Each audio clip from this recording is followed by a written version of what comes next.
پرون چې نیوزیلینډ د ساوث افریقا نه غټ شکست وخوړو نو افغانستان او پاکستان ته سیمی فائنل ته کوالیفای کېدو یو غټ چانس ملاو شوی دی جی چانس څنګه ملاو شوی دی مکمل سیناریو به سره په دې ویډیو کې شریکوم کم ټیم ته پکار چې کم ټیم نه میچ وګټي چې پاکستان ته به سیمی فائنل لار ازاديږي یا افغانستان ته به د سیمی فائنل لار ازاديږي جی په دې باندې کمپلیټ ډسکشن کوو چې په کم حالاتو کې په کم شرایطو باندې به افغانستان سیمی فائنل لا کوالیفای کیږي یا پاکستان سیمی فائنل لا کوالیفای کیږي ویډیو خپل هم د پاکستان کرکټ ټیم فینز وګورئ د افغانستان کرکټ ټیم فینز څومره هم دي ویډیو کمپلیټ وګورئ او مخکې ملګرو سره ضرور شریک ځکه ډیر مرګري بار میسج کوي چې پاکستان ته چانس شته کنه د افغانستان مرګري بار میسج کوي چې افغانستان ته څه چانس شته کنه چونکه افغانستان ته او پاکستان ته به اله چانس ملاويږي چې د نیوزیلند کم بقایا میچ دی یو پاکستان سره دی یو سریلانکا سره دی کدا دواړه میچونه بایل نو بیا پاکستان تم چانس شته او افغانستان ته غټ چانس دی جی افغانستان ته غټ چانس دی خو د افغانستان میچ چې کوم دی غلګ داسي خطرناک ټیمانو سره دی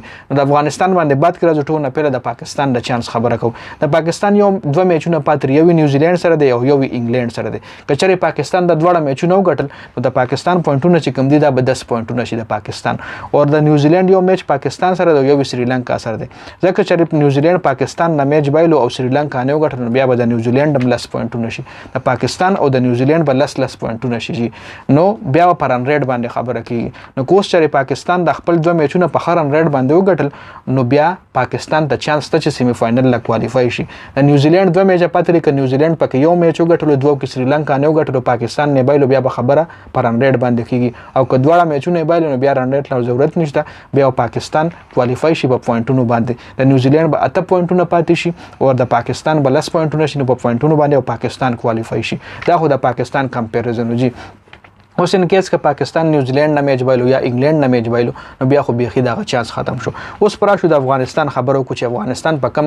سيناریو باندې په کم شرایطو باندې سیمی فائنل لا کوالیفای کیدې شي د افغانستان شپږ پوینټونه دی الریډي درې میچ افغانستان ګټلې دي او درې میچ چې کم دی پاتې دي کچري دغه درې وړ میچونه افغانستان وګټل نو بیا نیوزیلند هم ځان سره چپکو پاکستان هم ځان سره چپکو د افغانستان به 12 پوینټونه شي په 12 پوینټونو باندې به سیمی فائنل لا کوالیفای شي چې کچري درې وړ میچونه وګټل یو میچ نیدرلند سره دی چې د افغانستان د ګټلو چانس ډیر دی یو میچ استرالیا سره د افغانستان د غټلو چانس کم دی یو میچ ساوث افریقا سره چې هغه کې هم د افغانستان د غټلو چانس کم دی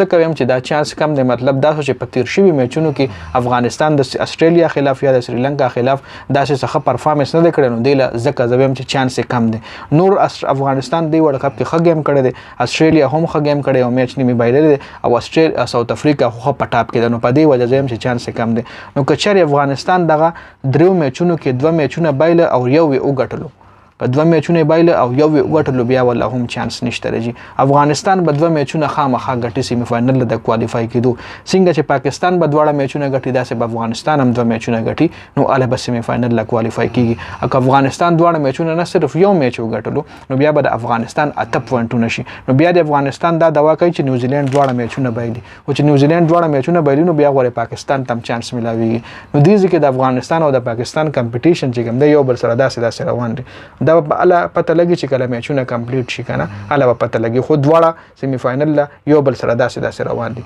افغانستان له دا فائدہ چې دا غي درې میچونه پاتري او پاکستان چې دوه میچونه کم پاتې دي هم یو نیوزیلند او یو انګلند سره دي نو انګلند هم داسې ټیم د چې هغه ته حل کنه شيشته نیوزیلند هم داسې ټیم د چې حل کنه شيشته نو میچونه ګټل پکار دي پاکستان ته هم بقایا او افغانستان ته هم بقایا نو اله به سیمی فائنل لا کوالیفای کیږي ډیر زیاته مننه والسلام